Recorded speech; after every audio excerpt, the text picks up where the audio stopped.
থাকবে, ধর্ষণের ভয় থাকবে না।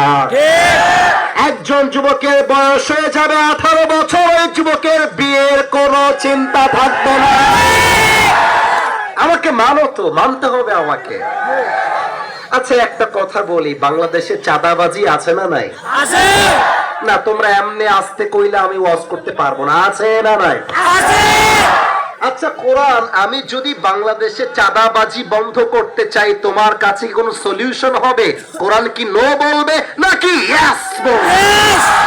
তাহলে দাও সলিউশন, দাও আমাকে। কি সলিউশন আছে? ইন্নাল্লাহা ইয়া'মুরুকুম আন তুআদ্দুল আমানাতি ইলা আহলিহা। কোরআন বলছে শোনো, give people back what they deserve in their lives. যে যার যোগ্য তাকে তা ফিরিয়ে দাও, যে যে চেয়ারের যোগ্য তাকে সেই চেয়ারে বসিয়ে দাও। টাকার বিনিময়ে, ঘুষের বিনিময়ে চাকরি দেওয়া বন্ধ করে দাও, দেখবা দেশে চাঁদাবাজি অটোমেটিক বন্ধ হয়ে যাবে। কথাটা আর একটু ভেঙে দেই। মনে করেন রাগটা করছেন নাকি আপনি?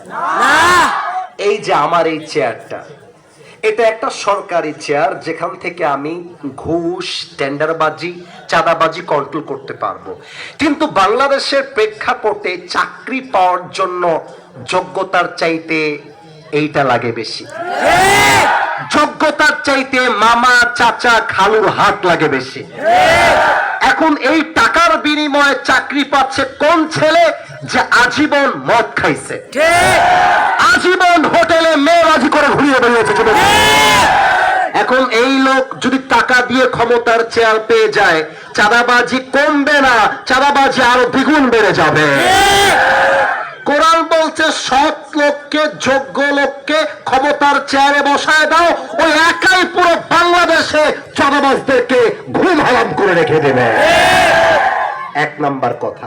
আচ্ছা কোরআন, আমি একটা কথা আমার লাইফ সম্পর্কে এখন বলতে চাই, যেটা এই আয়াতের সাথে রিলেটেড, কানেক্টেড।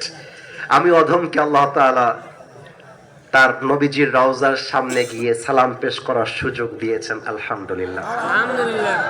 এবং বাইতুল্লাহ জিয়ারতের সুযোগও আমি পেয়েছি আমার এই ছোট্ট ক্ষুদ্র জীবনে। আমাদের বাংলাদেশের জন্য সৌদি আরব কোনো আদর্শ নয়, মডেল নয়। কারণ সৌদি আরবে